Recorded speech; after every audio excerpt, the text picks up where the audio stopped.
Selamat malam Bapak Ibu, saudara-saudara yang kasih oleh Tuhan. Saya senang lagi bertemu dengan saudara di hari yang keempat dalam pekan suci ini, atau hari ini tepat kita merayakan hari yang disebut dengan hari Kamis Putih. Ya, hari ini saya mau mengajak Bapak Ibu saudara lagi untuk merenungkan firman Tuhan. Firman Tuhan malam hari ini terambil dari 1 Korintus pasal yang ke-11, ayat yang ke-23 sampai dengan ayat yang ke-26. Untuk membaca firman Tuhan ini, mari kita siapkan hati kita, kita buka Alkitab kita, lalu kita berdoa bersama-sama. Mari kita berdoa. Bapa dalam surga, terima kasih buat malam hari yang indah yang Kau berikan kepada kami. Kami boleh ada di tempat ini bersama-sama dengan Tuhan, dan kami terus berdoa untuk firman yang akan kami baca dan kami renungkan, bahkan kami mendengarkan penjelasan dari dalamnya. Biarlah Tuhan menolong kami supaya firman ini menjadi firman yang boleh menguatkan, meneguhkan, dan membawa kami lagi kepada kebenaran Tuhan. Berkati pemberitaan ini dari awal hingga pada akhirnya. Tolong hamba-Mu yang menyampaikan dan saudara-saudara yang mendengarkan. Biarlah kami semuanya ada dalam pertolongan yang daripada Tuhan. Terima kasih, terpuji nama-Mu. Ampuni dosa salah kami. Dalam Kristus Tuhan kami sudah berdoa. Amin. Mari kita membaca sekali lagi 1 Korintus pasal yang ke-11.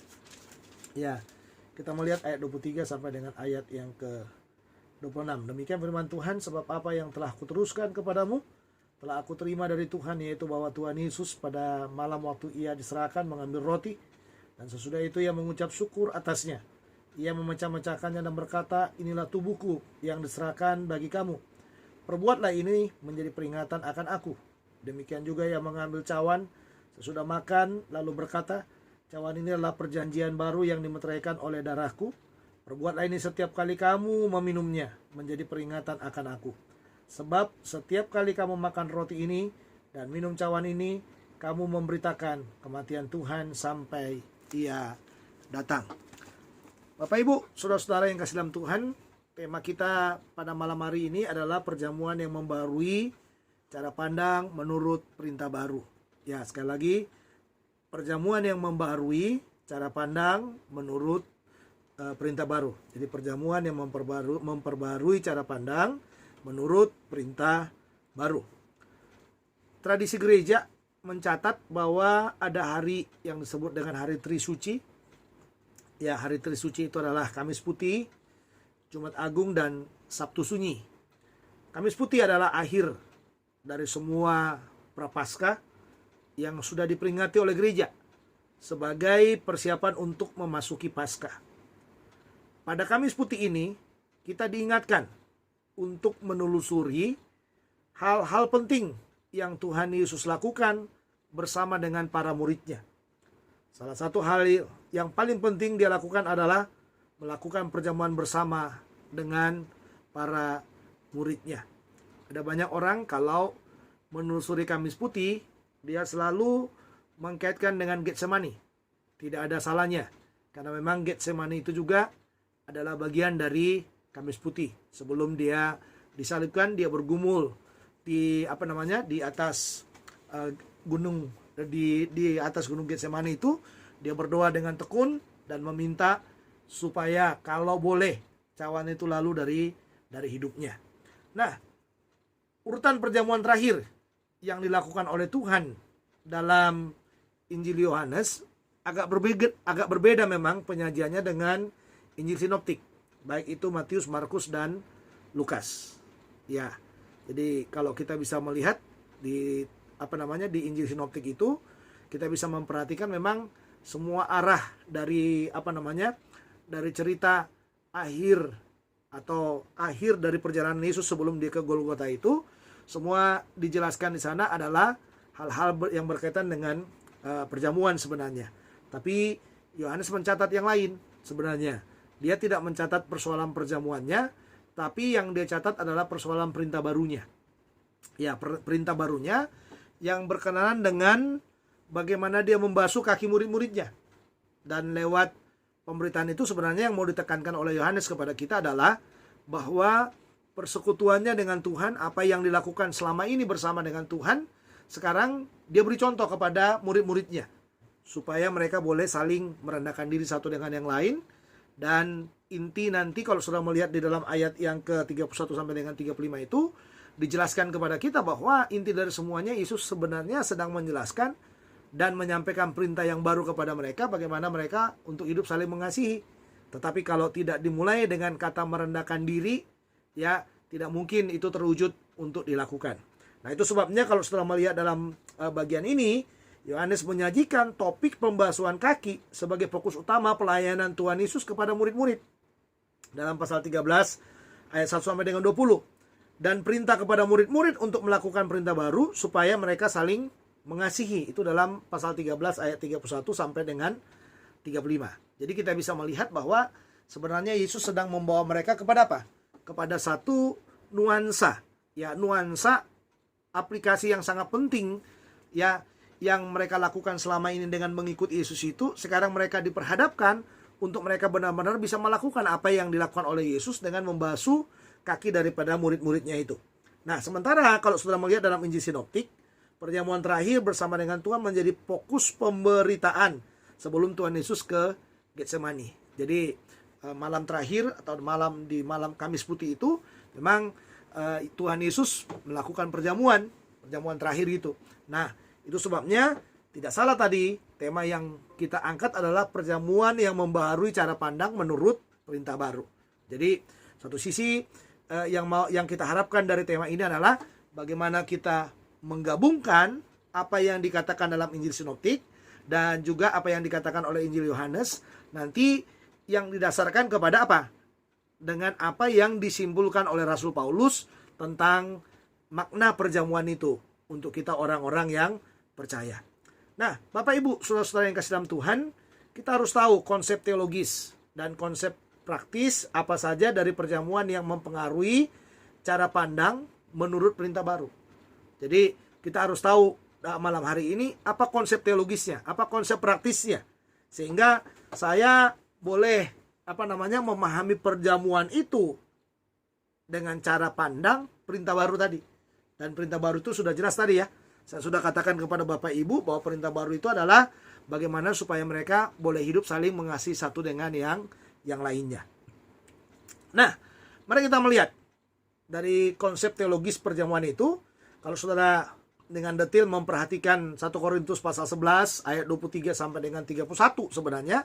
Tadi yang kita bacakan memang cukup sampai ayat yang ke-26 saja untuk mengantarkan karena memang itu ayat-ayat yang panjang. Tapi dalam penjelasan-penjelasan ini nanti akan kita lihat ayat-ayat itu. Nah, sebenarnya sekali lagi 1 Korintus 11 ayat 23 sampai dengan 31 itu konteksnya sebenarnya dalam pasal 11. Dimulai dengan ayat 17 sampai 22. Ya, apa yang diceritakan oleh Yesus oleh Paulus sebelum menjelaskan tentang konsep teologis perjamuan itu, sebenarnya dia sedang melihat bahwa ternyata kalau jemaat-jemaat di Korintus itu berkumpul, dikatakan mereka berkumpul tetapi dalam perpecahan. Nah, ini memang kadang-kadang menjadi dilema bagi kita orang Kristen.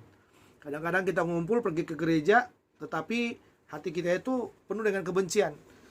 Hati kita itu hanya merancangkan bagaimana kita membalas dendam, bagaimana kita mewujudkan segala keinginan-keinginan daging kita untuk kita berseteru dengan teman-teman kita. Nah, yang berikutnya dikatakan mereka juga berkumpul bukan untuk makan perjamuan Tuhan. Nah, ini yang paling mengerikan. Tetapi dikatakan karena mereka itu berkumpul bukan untuk makan perjamuan Tuhan, yang mereka lakukan adalah mereka berkumpul hanya untuk memuaskan hawa nafsu mereka berkaitan dengan apa? Makanan dan mabuk. Ya. Jadi mereka datang dengan keadaan lapar, dengan perjamuan itu mereka makan, lalu mereka minum dan mereka menjadi mabuk. Nah, sehingga yang terjadi kepada mereka itu sangat apa? Sangat memalukan. Makanya Paulus katakan, apa yang kamu alami sangat memalukan.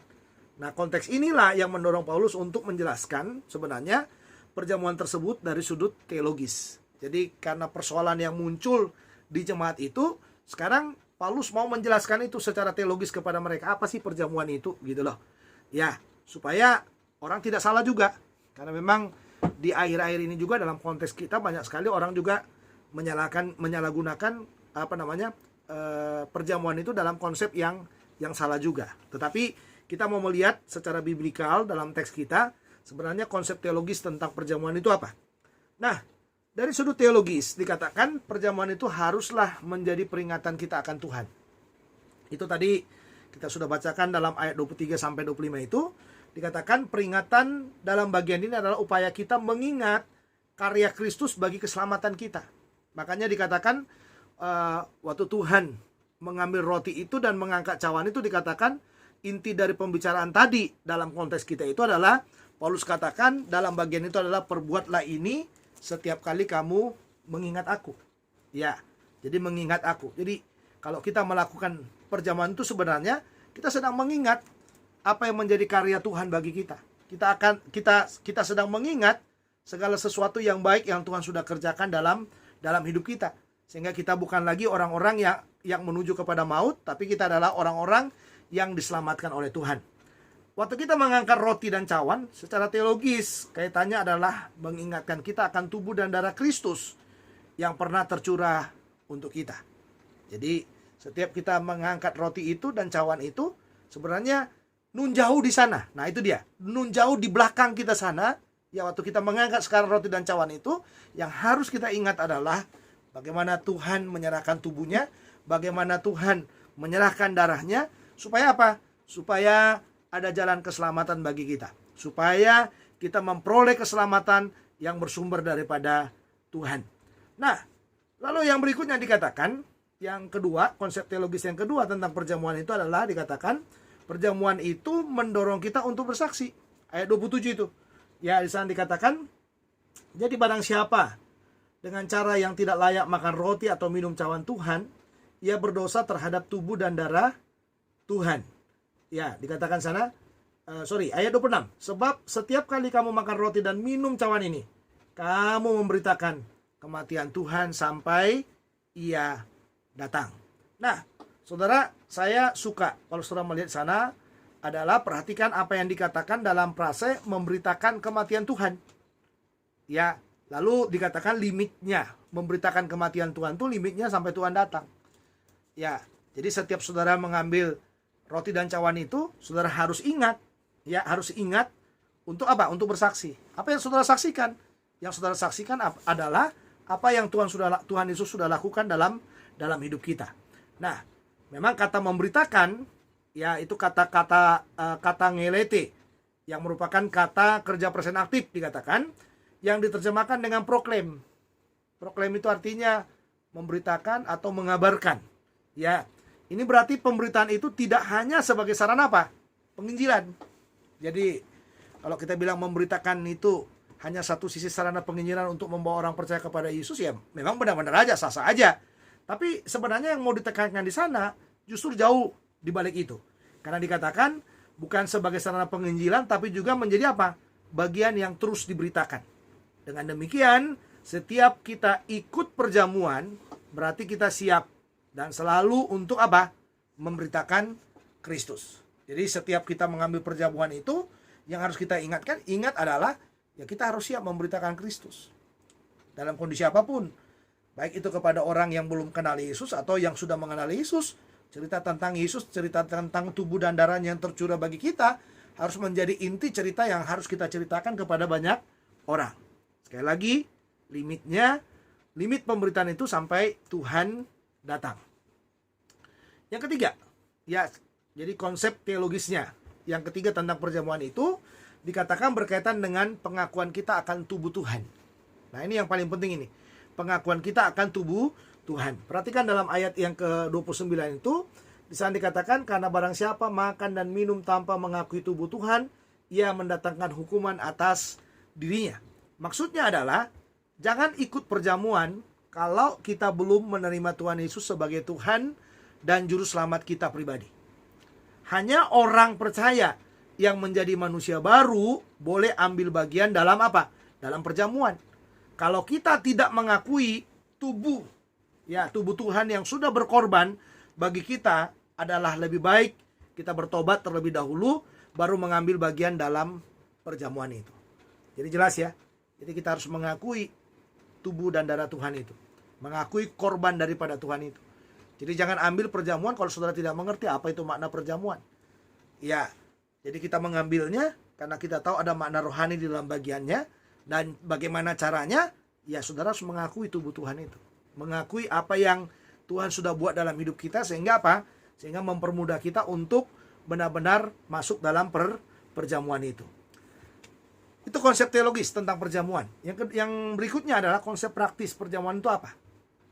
Kalau saudara memperhatikan ayat 27 sampai dengan 32, ya dalam bagian ini intinya sebenarnya adalah secara praktis berkaitan dengan apa? Evaluasi diri yang berkaitan dengan menguji diri sendiri. Itu sebenarnya konsep praktis dari perjamuan itu. Karena dikatakan kalau saudara melihat bahwa kita perlu menguji diri kita. Kita benar apa enggak?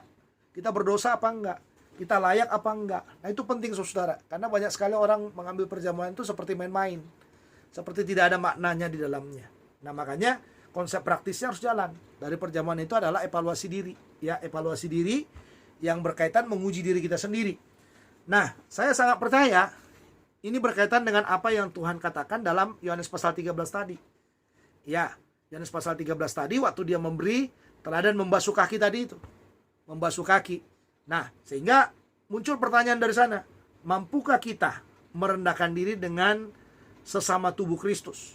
Nah, ini yang paling penting ini. Mampu nggak kita merendahkan diri? Mampu nggak kita mencuci kaki dari orang-orang yang kita lukai? Mampu nggak kita mencuci kaki dari orang-orang yang kita benci? Mampu nggak kita mencuci kaki dari orang-orang yang sudah kita fitnah, yang sudah kita aniaya dan lain sebagainya? Evaluasi diri untuk itu.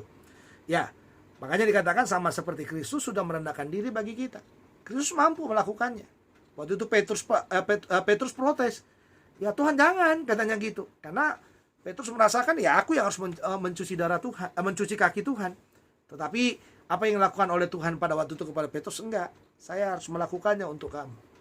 Ya, supaya apa? Supaya kamu bersih, katanya. Lalu Petrus bilang, ya udah, kalau gitu ya semuanya mandiin aja saya. Enggak. Karena dikatakan oleh Tuhan, kita boleh mandi, kita boleh bersih. Tapi masih ada yang belum bersih. Makanya dia mencuci kaki itu. Karena itu menjadi tradisi orang-orang Yahudi pada waktu itu tradisi yang dikatakan tradisi mencuci kaki itu. Nah, itu sebabnya kita memunculkan lagi pertanyaan berikutnya dari Yohanes pasal 13 itu. Sudahkah kita mengerjakan perintah baru? Perintah baru yang dikatakan apa? Saling mengasihi. Atau kita hanya ego untuk diri kita sendiri? Ya, mudah mengatakan saudara untuk saling mengasihi. Tapi pada waktu kita diperhadapkan dengan praktek yang real, bisa nggak kita saling mengasihi? Ya kan? Saling menerima satu dengan yang lain dalam kelebihan dan kekurangan kita. Ya, gereja-gereja atau orang-orang percaya banyak menyimpan kebencian, menyimpan dendam. Karena apa? Karena itu tadi, nggak mampu saling mengasihi, terlalu ego kita, terlalu tinggi derajat kita. Ya, sehingga kita tidak lagi melakukan hal-hal yang bisa dikatakan hal-hal yang terhormat bagi kita. Ya, kadang-kadang kita terlalu menjaga gengsi kita, sehingga bertahun-tahun kita bermusuhan juga kepada orang lain. Nah, itu sebabnya waktu Anda mengambil perjamuan seperti itu, ya jangan ambil perjamuannya, makna praktisnya. Karena engkau tidak bisa mengevaluasi dirimu, tidak bisa menguji dirimu. Buktinya kamu tidak bisa menguji diri, kamu tidak menyelesaikan masalah itu. Jadi kita harus belajar menyelesaikan persoalan-persoalan kita supaya apa? Supaya segala sesuatunya itu berjalan dengan kehendak Tuhan dalam hidup kita. Nah, kita ambil bagian dalam perjamuan, tetapi kita masih terpecah sesama tubuh Kristus. Sama dengan orang-orang di Korintus. Mereka mau melakukan perjamuan, tapi mereka terpecah. Gak ada gunanya katanya. Itu mempermalukan, kata Tuhan. Itu sebabnya kita dituntut untuk mengevaluasi diri. Supaya apa? Supaya kita tidak dihukum. Ya, kalau kita mampu menguji diri kita, akan mempermudah kita untuk apa? Untuk bertobat. Tujuannya, supaya hukuman tidak menimpa kita. Ya, supaya hukuman tidak menimpa kita. Hukumnya itu apa? Ya macam-macam di sana. Ada orang yang sakit bahkan mati, saudara. Dalam jemaat di Korintus ya banyak di antara mereka yang sakit bahkan mati. Karena apa? Karena mereka tidak mampu mengevaluasi dirinya dan mereka menyalahgunakan makna daripada apa? Perjamuan itu. Baik secara teologis maupun secara praktis. Ya kan? Nah, kalau begitu, apa aplikasinya dari pelajaran tentang perjamuan ini buat kita pada malam hari ini? Ya, aplikasi penting adalah miliki konsep yang jelas. Ya, tentang perjamuan. Jadi jangan salah, saudara. Miliki konsep yang jelas. Ya, lakukan perjamuan bukan untuk mengejar mujizat Tuhan, tetapi perlu memperhatikan hal-hal yang esensi dari perjamuan tersebut. Ya kan? Banyak sekali orang melakukan perjamuan itu hanya mengenal apa? Mujizat. Saya melakukan perjamuan supaya saya sembuh, supaya saya sehat, supaya setan keluar dari tubuh saya. Ya, saya mau katakan kepada saudara, sebenarnya inti dasar daripada perjamuan itu bukan itu, ya kan? Tapi itu tadi, konsep teologisnya dan konsep praktisnya itu harus berjalan di dalamnya. Kalau kita sudah mengerti konsep teologisnya, konsep praktisnya, ya itu kan tinggal terserah Tuhan ya. Kalau lewat perjamuan itu Tuhan memakai ya untuk menyembuhkan, untuk menolong kita dari ikatan demi ikatan yang mengikat hidup kita, itu sah-sah aja sebenarnya. Itu Tuhan, terserah Tuhan melakukannya buat kita. Tapi persoalannya adalah mampu nggak kita sekarang? Nah ini dia ya, mampu nggak kita memahami konsep yang lebih detail dari situ lagi, lebih mendasar dari situ lagi. Ya.